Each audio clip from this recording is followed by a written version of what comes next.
Hello दोस्तों, नमस्कार। Welcome to our channel. दोस्तों, लास्ट टाइम हम लोग डिस्कस कर रहे थे परम्यूटेशन कॉम्बिनेशन के पार्ट 1 के बारे में, जिसमें हमने फैक्टोरियल नोटेशन के बारे में डिस्कस किया था। इसके अलावा हमने कुछ इनइक्वालिटीज़ जो कि फैक्टोरियल नोटेशन से रिलेटेड थी उनको भी हमने डिस्कस किया था, और exponent of prime P and factorial इसके बारे में भी हमने डिस्कस किया था। तो आज हम सेकेंड पार्ट लेकर आए हैं, तो चलिए वीडियो को स्टार्ट करते हैं। दोस्तों, आज का जो हमारा टॉपिक है वो है fundamental principle of counting. Fundamental of principal of counting बड़ा इंपॉर्टेंट है, क्योंकि इसी से हमें अंडरस्टैंडिंग मिलती है कि परमुटेशन एंड कॉम्बिनेशन क्या होते हैं। ओके, तो जो फंडामेंटल प्रिंसिपल ऑफ काउंटिंग है, यानी आप कह सकते हैं कि ये एक काउंटिंग का प्रिंसिपल है कि किस तरीके से हम चीज़ों को काउंट करते हैं। वैसे तो हम सिंपली काउंट कैसे करते हैं, हम उंगलियों में हम काउंट करते हैं, लेकिन अगर चीज़ें बड़े लेवल पर हो तो उनको काउंट करना इतना आसान नहीं होता है। तो ये फंडामेंटल प्रिंसिपल ऑफ काउंटिंग से हमारे लिए चीज़ें क्या होती हैं, आसान हो जाती हैं। ठीक है, तो सबसे पहले जो fundamental of principal of counting है, इसको हम दो पार्टों में डिवाइड कर सकते हैं। एक होता है फंडामेंटल प्रिंसिपल ऑफ मल्टीप्लिकेशन और दूसरा होता है fundamental principle of addition. Okay, तो सबसे पहले डिस्कस करते हैं फंडामेंटल प्रिंसिपल ऑफ मल्टीप्लिकेशन के बारे में। देखिए, फंडामेंटल प्रिंसिपल ऑफ मल्टीप्लिकेशन क्या होता है, बहुत सिंपल है, बहुत इजी भी है और सबसे ज़्यादा ये आता भी है। इसी का हम ज़्यादातर यूज़ भी करते हैं परम्यूटेशन कॉम्बिनेशन में। देखिए, फंडामेंटल प्रिंसिपल ऑफ मल्टीप्लिकेशन ये कहता है कि कोई अगर जॉब है, अगर हम उसको एम वे में कर सकते हैं, ओके, और इस जॉब को परफॉर्म के बाद अगर कोई जो दूसरी जॉब है उसको हम एन वे में कर सकते हैं, तो जो टोटल जॉब्स होंगी वो आपकी क्या होंगी, एम इंटू एन होंगी। ओके, ये आप ध्यान में रखेंगे कि इफ़ कोई भी जो जॉब है, if there are two jobs such that one of them can be completed in m ways, and when it has been completed in any one of these m ways, the second job can be completed in n ways. Okay, so then the two jobs in session can be completed in m into n ways. Okay, इसको आप ध्यान में रखेंगे कि यहाँ पर multiplication में हमें ज़्यादातर जो साइन होता है वो होता है एंड। सबसे इंपॉर्टेंट है कि आप इसमें क्या ध्यान रखेंगे, एंड साइन बहुत इंपॉर्टेंट है। कि जहाँ पर भी आपसे पूछा जाएगा कि भाई बॉयज़ एंड गर्ल्स, जहाँ पर भी आपका एंड आएगा वहाँ पर आपने ध्यान रखना है कि आपको मल्टीप्लाई करना है। ओके, अब दोस्तों इसी को हम क्या कर सकते हैं, एक्सटेंड कर सकते हैं। ये तो आपका टू जॉब्स था। इसी तरह से सपोज करो अगर there are N jobs, like suppose they are J1 J2 से लेकर आपकी JN, अगर आपकी जॉब्स हैं तो उनको हम कितने वे में परफॉर्म कर सकते हैं, उनको हम कितने वे में करेंगे, J1 इंटू J2 से लेके आपका क्या हो जाएगा, JN हो जाएगा। इस चीज़ को आप ध्यान में रखेंगे। Okay, so this is the fundamental principle of multiplication. Okay, तो आई होप कि आपको ये समझ में आ गया होगा कि भाई फंडामेंटल प्रिंसिपल ऑफ मल्टीप्लिकेशन क्या होता है। हम इसके एक एग्जाम्पल की बात करें तो एक क्लास में there are 10 boys and 8 girls.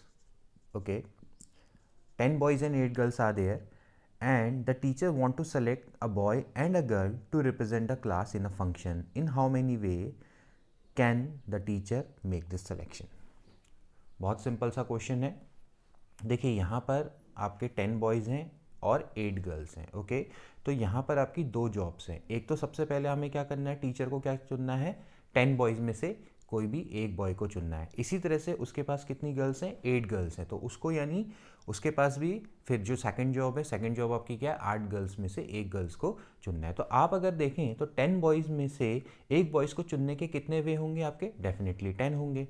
और इस तरह से 8 गर्ल्स में से जब एक ही जॉब डन हो गई, इनमें से हमने एक को चुन लिया, उसके बाद जब 8 गर्ल्स में से एक गर्ल्स को चुनेंगे तो ये क्या हो जाएगा, इसके संग मल्टीप्लाई हो जाएगा। तो टोटल नंबर ऑफ वे कितने हो जाएंगे, 80 हो जाएंगे। ठीक है ना। इसको हम दूसरे वे से भी सब समझ सकते हैं, जिसको हम बोलते हैं ट्री डायग्राम। तो ट्री डायग्राम से मैं आपको दिखाता हूँ इसको कि कितना सिंपल है। आपके पहले आप अपनी सोच को बढ़ाइए, इसमें विकसित करिए, उसके बाद हम इसमें अच्छे क्वेश्चंस को भी सॉल्व करेंगे।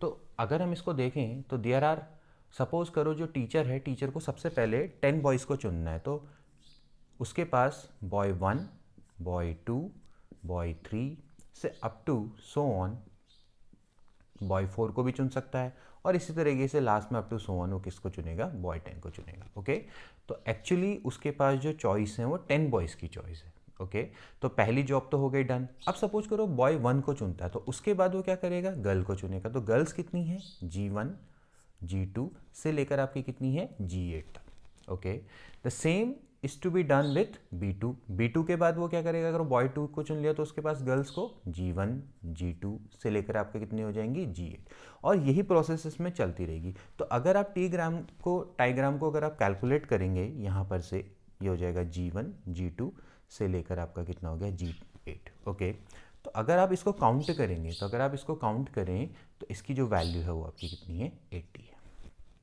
ओके, यानी सिंपली अगर ये 10 है और ये आपकी 8 है तो 10 इंटू 8 इज इक्वल टू कितना होता है 80 होता है। So this is the fundamental principle of counting, okay, with respect to multiplication.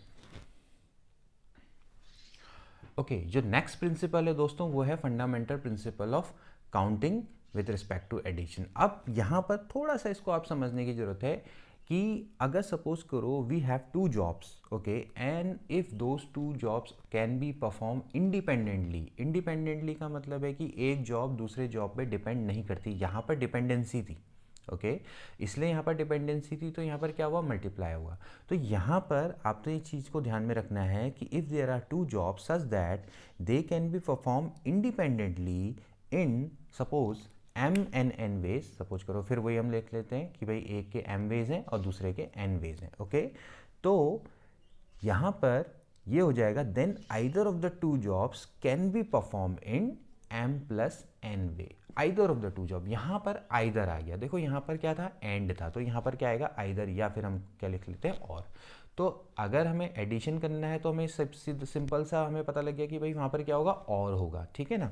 और जहाँ पर मल्टीप्लिकेशन होगा वहाँ पर क्या होगा, एंड होगा। ये सबसे बड़ा इसका हिंट है जिससे कि आपको कभी भी कन्फ्यूज़न नहीं होगा, ठीक है ना। तो और के जब भी और आता है तो वहाँ पर क्या बनते हैं, केसेस बनते हैं, तो इस चीज़ को आप ध्यान में रखेंगे। और जबकि एंड आता है तो एक ही केस होता है, सिंगल केस होता है, तो जब हम उसको मल्टीप्लाई करके हम उसको ईजिली फाइंड आउट कर सकते हैं। अब इसी तरीके से देखिए, अगर हम उसी क्वेश्चन के हम डिस्कस करें कि एक क्लास में 10 बॉयज़ हैं एंड 8 गर्ल्स हैं, okay, and now this time teacher want to select either a boy or a girl, okay, so how many way the teacher can made this selection. अब यहाँ पर क्या आ गया कि यहाँ पर या तो बॉय चुनेगा या फिर गर्ल्स चुनी जाएंगी, तो ठीक है भाई, यानी इस समय पे केस 1 है, केस 1 में कितने बॉयज़ आएंगे, 10 बॉयज़ है, यानी जो अब पहले वाले यानी जो अब पहला वाला केस है वो दूसरे वाले केस पर डिपेंड नहीं करता है, ओके। पहले वाले केस में हम क्या कर सकते हैं, 10 बॉयज़ चुनेंगे, 10 बॉयज़ में से एक बॉयज़ चुनेंगे, ओके, और या फिर हम क्या करेंगे, एक लड़की चुनेंगे। तो एक्चुअली यहाँ पर क्या होना चाहिए, 10 प्लस 8 होना चाहिए, ठीक, 10 प्लस 8 कितना हो जाएगा, 18 हो जाएगा। तो 18 वेज है। पहले वाले केस में जो हमने इससे पहले पढ़ा था मल्टीप्लिकेशन वाले में, वहाँ पर क्या था कि 1 बॉय एंड 1 गर्ल, वहाँ पर था एंड, यहाँ पर है 1 बॉय और 1 गर्ल, या तो एक लड़का या एक लड़की। तो अब एक लड़का है, सपोज करो एक लड़का अगर हम चुनते हैं तो केस 1 बनेगा, तो केस 1 में हम उसको 10 में से हमें एक चुनना है, तो उसके एक्चुअली 10 वेज हैं। और केस 2 में आपका 8 लड़कियों में से एक लड़की चुननी है तो उसके 8 वेज हैं। तो टोटल अगर हम देखें तो कितना हो जाएगा, 10 प्लस 8 इज इक्वल्स टू 18। ये वाला केस इस वाले केस से इंडिपेंडेंट है, ओके। तो इस चीज़ को आप ध्यान में रखेंगे। So this is the fundamental principle of counting. दोस्तों नेक्स्ट क्वेश्चन है कि जो fundamental principle of multiplication and fundamental principle of addition दोनों पर बेस है, तो हम इसको जरा हम देख लेते हैं। 3 candidate for classical, 5 for mathematical and 4 for natural science scholarship, okay. आपको बताना है कि in how many way can these scholarship be awarded, कितने वे में ये स्कॉलरशिप अवॉर्ड की जा सकती है, ओके। तो ये पहला वाला जो पार्ट है वो किस पर बेस्ड है, ये है फंडामेंटल प्रिंसिपल ऑफ मल्टीप्लिकेशन में, ओके। तो इसमें हम फेमस बॉक्स मेथड का भी यूज़ कर सकते हैं। देखिए इस तरह से हम 3 बॉक्स बनाएंगे, इसको भी आप ध्यान में रखेंगे। ट्री डायग्राम हो गया, या फिर बॉक्स मेथड हो गई, या फिर आप सिंपली इसको multiply fundamental principle of multiplication से बहुत इजीली इसको आप कर सकते हैं, ठीक है ना। तो आपको मैं तीनों वेज बताऊंगा, जो आपको बेटर लगे आप उससे करिए, ठीक। तो देखिए क्लासिकल है, क्लासिकल के पास कितने वे आएंगे, एक्चुअली क्लासिकल में आपके कितने वे हैं, 3 वेज हैं, ओके। इसके बाद आप 5 मैथ्स में भी कर सकते हैं, 5 जो लोग हैं उनको आप मैथ्स में स्कॉलरशिप दे सकते हैं। इसके अलावा आप 4 नेचुरल साइंस में देख सकते हैं। तो एक्चुअली कितना हो गया भाई, 3 इंटू 5 इंटू 4। ओके, तो ये आपका कितने हो गए, 60 वेज में आप स्कॉलरशिप को दे सकते हैं। ओके, जो सेकंड पार्ट है, सेकंड पार्ट में कह रहा है कि in how many way one of these scholarship be awarded. अब यहाँ पर आ गया वन ऑफ दीज, तो वन ऑफ दीज में क्या होगा, अब आपके क्या होंगे, केस बनेंगे। यानी सपोज करो आप पहली वाली स्कॉलरशिप देना चाहते हो, तो पहली वाली स्कॉलरशिप में क्या बनेगा, सिर्फ आप पहली वाली स्कॉलरशिप देते हो तो उसके वे कितने होंगे, 3। इसी तरह से अब अगला क्या बनेगा, केस 2। केस 2 में आप क्या करोगे, सिर्फ मैथमेटिकल स्कॉलरशिप देना चाहते हो। इसी तरह से केस 3 में क्या बनेगा कि आप सिर्फ नेचुरल साइंस की स्कॉलरशिप देना चाहते हो। ठीक है ना, तो because these 3 cases are different and actually they are independent of each other, so the total number of way that the only one of these scholarship can be awarded is 3 plus 5 plus 4। तो 5 और 3 हो गया 8, 8 और 4 कितना हो गया, 12। ठीक है दोस्तों, नेक्स्ट क्वेश्चन है, a room has 6 door, in how many ways can a man enter the room through one door and come out through a different door। Simple सा क्वेश्चन है, एक रूम है जिसमें आपके 6 दरवाजे हैं और in how many way can a man enter a room through one door के थ्रू एंटर करेगा and come out through a different door. ठीक, इसको आप ट्री डायग्राम की मदद से बहुत इजीली कर सकते हैं। जैसे आपके पास है door 1, door 2, door 3, door 4, door 5 और डोर 6। ओके, तो एक मैन इन 6 डोरों में से कहीं भी किसी भी डोर से एंटर करेगा और इसके बाद वो क्या करेगा कि जिस डोर से एंटर किया है उस डोर से एग्जिट नहीं कर सकता। तो अगर वो D1 से अगर वो एंटर कर रहा है तो वो एग्जिट किससे करेगा, D2 से, D3 से, D4 से, D5 से या फिर D6 से। ओके, तो एक्चुअली आप इसी तरह से आप देख सकते हैं, अगर वो D2 से एंटर करेगा तो D1, D2, D1, D3, D4, D5, D6, इससे वो क्या करेगा, एग्जिट करेगा। ठीक है ना, तो एक्चुअली इसमें कितने वे हैं, 6 वे हैं। ओके, और इसके बाद जो बचते हैं वो कितने वे होते हैं, 5। अब आप देख सकते हैं कि these events are actually dependent on each other, एक दूसरे पर डिपेंड करते हैं, ये इंडिपेंडेंट नहीं है। ओके, तो यहाँ पर क्या आएगा, फंडामेंटल प्रिंसिपल ऑफ मल्टीप्लिकेशन आएगा, तो 6 इंटू 5 कितना हो जाएगा, 30। बहुत सिंपल सा क्वेश्चन है। क्वेश्चन है दोस्तों, the flag is newly formed forum in the form of 3 blocks, each of the color differently if there are 6 different color on a whole, to choose from how many such design are possible। देखिए आपके पास एक flag है जिसके में 3 box हैं, जैसे हमारे India का ही फ्लैग देख लो, इस तरह से 3 बॉक्स हैं। ओके, अब आपके पास 6 डिफरेंट कलर हैं, 6 डिफरेंट कलर हैं और आपको जो ये बॉक्स है इसमें आपको डिफरेंट कलर बनाने हैं। ओके, तो आपसे कह रहा है कि in how many way this is possible. तो बहुत सिंपल सा है, फिर से मैं एक बॉक्स मेथड का हम यूज़ कर लेते हैं। जैसे आपको पता है कि भाई सपोज करो आपके पास 6 कलर हैं और आपको ये फ्लैग को डिज़ाइन करना है। तो फ्लैग को डिज़ाइन करना है तो सबसे पहले आपके पास कितने वे होंगे, आप सबसे पहले बॉक्स में आप जब सबसे पहले आप पहला कलर जब आप डालोगे बॉक्स में तो आपके पास कितने वे होंगे, 6 होंगे। ओके, ये बिल्कुल डोर के वाले क्वेश्चन की तरह है। ठीक है ना, अब आपने क्योंकि ये कलर आपने चुन लिया है तो अब आपके पास चॉइस कितनी रहेगी, अब आपके पास चॉइस रहेगी 5 रहेगी, आपके पास सिर्फ 5 कलर रह जाएंगे। अब 5 में से एक कोई यहाँ एंटर करेगा, एक यहाँ चला गया, एक यहाँ चला गया, तो 2 आपके चले जा चुके हैं। तो इसके बाद आप अगली चॉइस आपकी कितनी होगी, 4 हो जाएगी। तो यानी कितना हो गया, 6 इंटू 5 इंटू 4, तो 6 5 होता है 30 और 34 जा होता है 120। So there are 120 veg.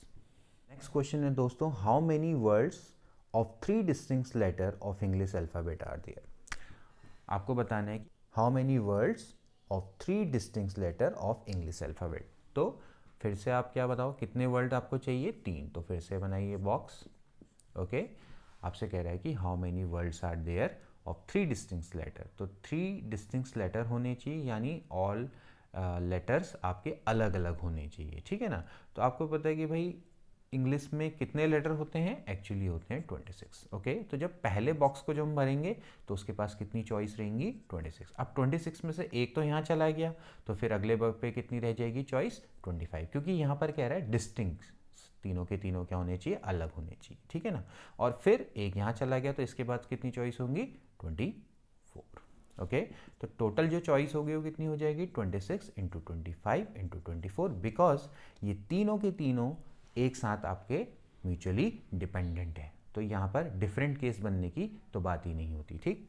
तो ये हो जाएगा 26 इंटू 25 इंटू 24। इसको अगर हम सॉल्व करेंगे तो आपके सामने सीधे सॉल्यूशन लिख देता हूँ, 15,600। क्वेश्चन है दोस्तों, find the total number of ways of answering 5 objective type question, each question having 4 choice. देखिए आपके सामने है 5 ऑब्जेक्टिव क्वेश्चन, 5 ऑब्जेक्टिव क्वेश्चन है और हर किसी के पास कितनी चॉइस है, 4 की चॉइस है। तो आपको बताना है कि इसको टोटल वे कितने हैं आंसर करने के। तो देखो फिर से बॉक्स बना लेते हैं, 1 2 3 4 5। आपने 5 बॉक्स के आंसर देने हैं, ठीक है ना, यानी आपके पास 5 क्वेश्चन है और हर, अब यहाँ पर क्या है कि हर क्वेश्चन की 4 चॉइस है, तो 4 चॉइस है तो इसके पास कितनी चॉइस होंगी, 4। इसके पास भी कितनी होंगी, 4। इसके पास भी होगी 4, इसके पास भी होगी 4 और इसके पास भी 4। जैसे आप ऑब्जेक्टिव टाइप क्वेश्चन हम करते हैं तो उसके पास हमारे पास कितनी चॉइस रहती है, 4। आप चारों में से कोई भी ऑप्शन में आंसर लगा सकते हैं। तो यहाँ पर भी आपके पास 4 चॉइस है, 4 है, 4 है, 4 है, 4 है, तो यानी कितना हो जाएगा, 4 की पावर 5। सो 4 की power 5 actually is a right answer. Next question है दोस्तों कि for a set of 5 true false question, no student has written all correct answers and no two student have give the same sequence of answer, what is the maximum number of student in the class for this to be possible। देखिए यहाँ पर इस question में दो important चीज़ें हैं कि for the set of 5 true false question no student has written all correct answer, यानी इसमें हमें एक चॉइस तो हटानी पड़ेगी, यानी एक हमें कम करना पड़ेगा कि जिसमें सारे आंसर क्या होंगे, सही होंगे। तो देखो सबसे पहले जब हम फिर से आपके सामने आपने 5 ऑब्जेक्टिव टाइप क्वेश्चन है, लेकिन इस बार कैसे हैं, ट्रू फॉल्स। तो ट्रू फॉल्स में कितनी चॉइस होती हैं, ऑफकोर्स 2 होती हैं, ठीक हो गया, 2 चॉइस होती हैं। तो एक्चुअली हर किसी के पास कितनी चॉइस है, 2 चॉइस है, तो यानी एक्चुअली कितना हो जाएगा ये 2 की पावर 5 यानी 32 तो आपके क्या होंगे, टोटल वे होंगे इनको आंसर करने के, ठीक है ना।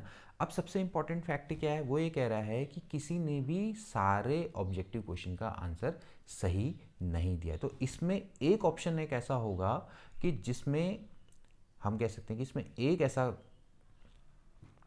कॉम्बिनेशन बनेगा कि जिसमें सारे आंसर क्या होंगे, सही होंगे। तो हमें क्या करना पड़ेगा, उसको इससे माइनस कर देना पड़ेगा। तो 32 माइनस 1 आपका कितना हो जाएगा, 31। तो 31 यहाँ पर आपके टोटल स्टूडेंट पॉसिबल हैं, ओके।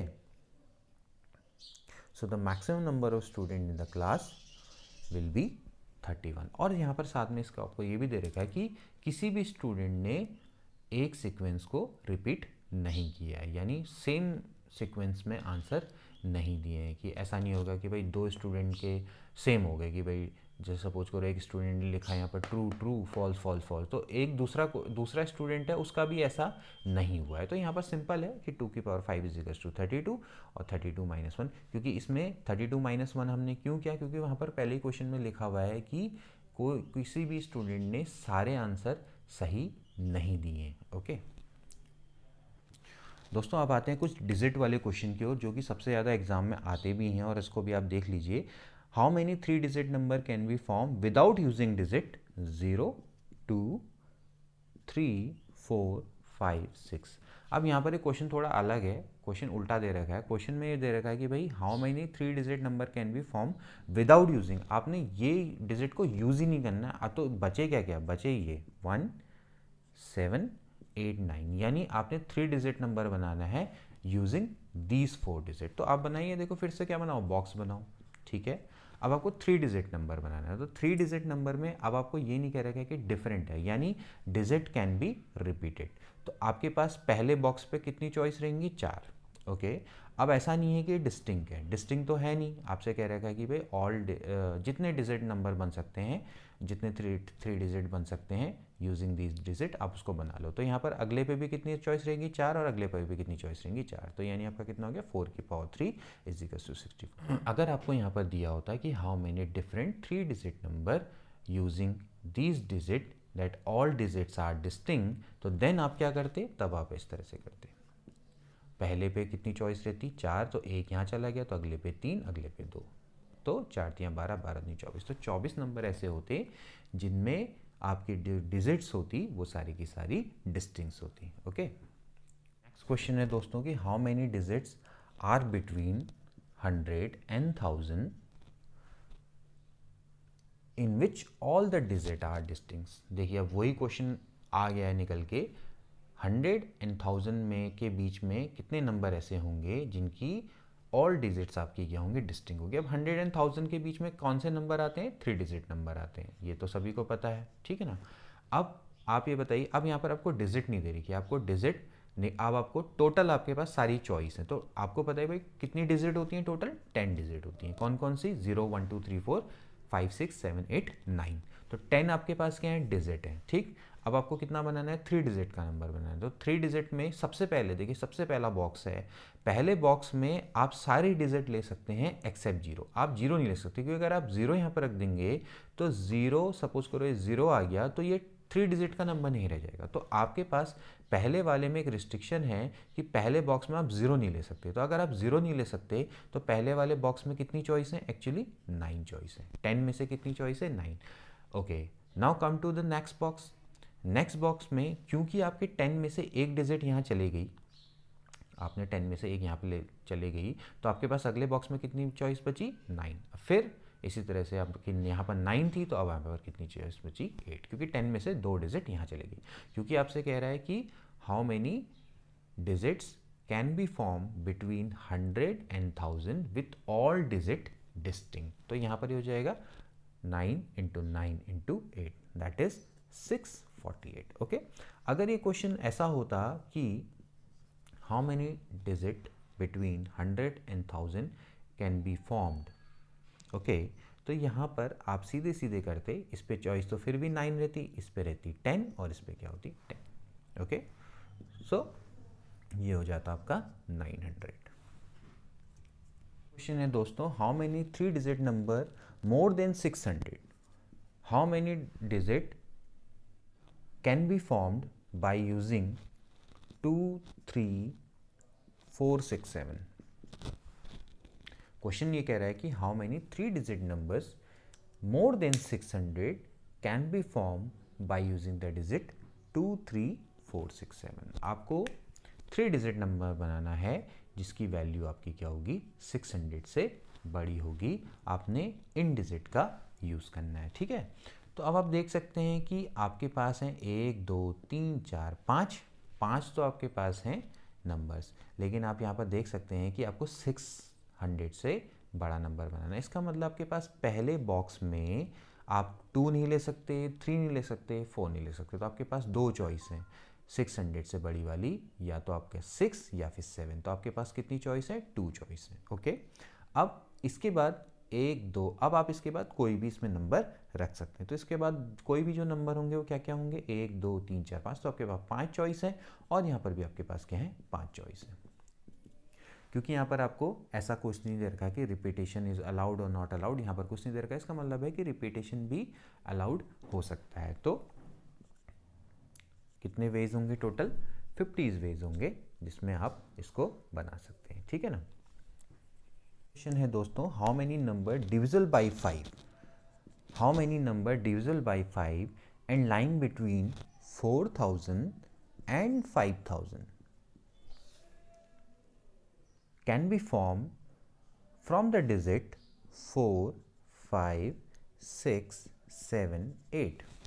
4 5 6 7 8 का आपने यूज़ करना है और आपने नंबर बनाना है बिटवीन 4000 एंड 5000 जो कि 5 से डिविजिबल हो। ओके, तो कैसे कितने नंबर हो सकते हैं आपको बताना, ठीक।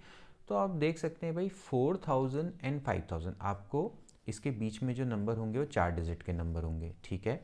अब आप देख सकते हैं कि 4000 और 5000 के बीच में चाहिए, तो आपके पास स्टार्टिंग में 4 और 5 इसी की चॉइस है, तो अब आप देख सकते हैं कि 4000 से स्टार्ट होगा, 5000 के मिडल में होगा, तो 5000 से नीचे ही होना चाहिए। तो आपके पास पहले बॉक्स में कितनी चॉइस है, सिर्फ 1 चॉइस है, क्योंकि यहाँ पर 4 और 5 है। ओके, 4000 5000, तो 4000 से ही स्टार्ट होगा, 4000 999 चला जाएगा, लेकिन 5000 नहीं हो सकता। तो आपके पास पहले बॉक्स में तो एक ही चॉइस है, ठीक है ना। इसके बाद ये कह रहा है कि भाई 5 से डिविजिबल भी होना चाहिए। तो अगर 5 से डिवाइड कौन होता है, जिसके यूनिट प्लेस पे या तो 5 होता है तो 0 होता है, लेकिन यहाँ पर 0 तो है नहीं, आपको इन्हीं पांचों डिजिट का यूज़ करना है। तो यहाँ पर सिर्फ क्या है, 5 है, तो ये एक चॉइस इसके पास हो गई। ओके तो बस अब बीच वाले बॉक्स, क्योंकि रिपीटेशन इज अलाउड, तो रिपीटेशन अलाउड है तो बीच वाले के पास कितनी चॉइस है, 5। इसी तरह से इसके पास भी कितनी चॉइस है, 5। तो एक्चुअली कितने वे हो गए, 25।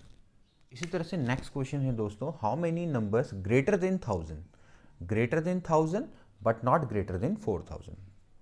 अगेन फिर वही क्वेश्चन है, 1000 और 4000 के बीच में can be form with the digit 0, 1, 2, 3, 4। पहला वाला है if the repetition is allowed, and second है कि रिपीटेशन इज नॉट अलाउड। तो देख लेते हैं पहले रिपीटेशन अगर जब अलाउड है, फिर से हम देख लेते हैं 1000 एंड 4000 के बीच में कितने बॉक्स आएंगे, कितने डिजिट वाले नंबर आएंगे, 4 डिजिट वाले आएंगे, ठीक है ना। अब आप देख सकते हैं, देखिए पहले वाले में 0 तो आ नहीं सकता, पहले बात, अगर वो अदरवाइज वो 4 डिजिट नंबर रहेगा ही नहीं, ठीक है ना। अब आपसे 1000 एंड 4000 के बीच में कह रहा है, तो आपके पास 1 की चॉइस है, 2 की चॉइस है, 3 की, लेकिन आप 4 की चॉइस नहीं। इसका मतलब इस पर कितनी चॉइस है, ऑफकोर्स 3 चॉइसेस है, ठीक। इसके बाद है रिपीटेशन तो अलाउड है, तो रिपीटेशन अलाउड है तो कितने हैं एक्चुअली नंबर, ये 5 है, तो 3, 5, 5। तो एक्चुअली कितना हो जाएगा, 3 × 5 × 5 × 5। ओके तो ये एक्चुअली हो जाएगा 375, ठीक। 375 इज द टोटल वे। लेकिन आप यहाँ पर एक चीज़ को भी ध्यान में रखेंगे कि जब हम यहाँ पर स्टार्ट करेंगे तो क्योंकि हम यहाँ पर 1 रखेंगे तो 1000 भी आएगा, लेकिन क्वेश्चन में दिया हुआ है कि 1000 से ग्रेटर होना चाहिए, तो 1000 से ग्रेटर होगा तो कितना हो जाएगा, 375 माइनस क्या हो जाएगा, 1 हो जाएगा, ठीक है ना। लेकिन आपसे कह रखा है कि not greater than 4000। Not greater than 4000 का मतलब है कि 4000 भी इंक्लूड होगा। इसमें देखिए हमने 4000 को इंक्लूड नहीं किया है, तो प्लस क्या होगा, 4000 वाला नंबर भी आएगा, तो ये कैंसिल आउट हो जाएंगे, तो एक्चुअली कितना आ जाएगा, 375 आ जाएगा, ठीक है ना। क्वेश्चन को आप समझिए, आपसे कह रखा है कि भाई 1000 से बड़ा होना चाहिए बट नॉट ग्रेटर देन 4000, ठीक है ना। तो 1000 से बड़ा है, क्योंकि इसमें 1000 आ गया तो 1000 तो इसमें आएगा ही आएगा, क्यों, क्योंकि यहाँ पर 1 की चॉइस भी है, तो 1000 भी एक नंबर बनेगा क्योंकि रिपीटेशन भी अलाउड है। तो यहाँ पर हो जाएगा भाई 375 माइनस 1, एक तो 1000 वाला, और क्योंकि यहाँ पर हमने 4000 को इंक्लूड नहीं किया तो 4000 वाला भी ऐड हो जाएगा, तो एक्चुअली वेज कितने रहेंगे, 375 ही रहेंगे, ठीक है ना। अब दूसरा वाला देख लेते हैं, जिसमें हमारा क्या है कि when the repetition is not allowed. तो when the repetition is not allowed, तो यहाँ पर फिर से आप एक बॉक्स बनाएंगे, 1, 2, 3, 4, ठीक है ना। और फिर आपके पास देखिए सीधी सी बात है कि इसमें देखिए पहले वाले में तो आपकी कितनी चॉइस रहेंगी, 3 ही चॉइस रहने वाली है, ठीक है ना। अब यहाँ पर आपकी 3 चॉइस, तो अब 1, 2, 3, 4, 5 नंबर तो आपके हैं, 5 में से एक तो यहाँ आपका चला गया, तो 5 में से एक गया तो कितना बचेगा, 4। अब फिर इसके बाद यहाँ पर कितने रहेंगे, 3, और यहाँ पर कितने हो जाएंगे, 2। तो एक्चुअली कितने वेज हो जाएंगे, 72 हो जाएंगे, ठीक है ना। ओके नेक्स्ट क्वेश्चन है दोस्तों, how many 3 digit odd number can be found using digit 1, 2, 3, 4, 5, 6। Okay इसके भी 2 पार्ट हैं, if the repetition of digit is not allowed and if the repetition of digit is allowed, ठीक है ना। आपको क्या बताना है, 3 डिजिट वाला ऑड नंबर बनाना है using these 3 digit, 6 digit. Okay तो 3 डिजिट नंबर है तो 3 बॉक्स बना। तो दोस्तों अगर आपको 3 डिजिट ऑड नंबर बनाना है तो उसके यूनिट प्लेस में आपका क्या होना चाहिए, 1, 3, 5, 7, यानी ऑड नंबर होना चाहिए, ठीक है ना। तो आप देख लीजिए इसकी यूनिट प्लेस में आपके पास कितनी चॉइस है, तो सबसे पहले आप यूनिट प्लेस देखिए, तो यूनिट प्लेस में आपके पास 1, 2, 3 चॉइस है, ओके। और 3 चॉइस हैं, इसके बाद आपसे कह रहा है कि भाई repetition of digit is not allowed. तो आप देख सकते हैं कि एक तो यहाँ चला गया, ठीक, 1, 2, 3, 4, 6 में से, तो यहाँ पर कितनी चॉइस बची आपके पास, 5, और इसके पास कितनी चॉइस बचेंगी आपकी, 4, ओके। तो 5 × 4 × 3, तो एक्चुअली आपके पास कितने वे बन गए, 60 वे बन गए, ओके। अब आपसे दूसरा जो ऑप्शन है, when the repetition is allowed, अगर रिपीटेशन अलाउड होगा तो रिपीटेशन अलाउड में आपका फिर से बॉक्स बनाइए। इसके पास तो क्योंकि आपको बनाना है ऑड नंबर, इसके पास तो 3 चॉइस है, लेकिन इसके पास जो पहले वाले के पास आपकी 6 चॉइस। तो जब आपके पास दोस्तों रिपीटेशन होगा तो रिपीटेशन में पहले लास्ट वाले के पास तो 3 ही चॉइस रहेंगी, लेकिन पहले वाले के पास 6 और 6 चॉइसें हो जाएंगे, ठीक है ना। तो रिपीटेशन अलाउड में आपका कितना हो जाएगा, 108। तो दोस्तों आज के लिए इतना ही। हमारा जो नेक्स्ट टॉपिक है उसमें हम परम्यूटेशन को अब स्टार्ट करेंगे। Till then take care and goodbye, मिलते हैं नेक्स्ट वीडियो में।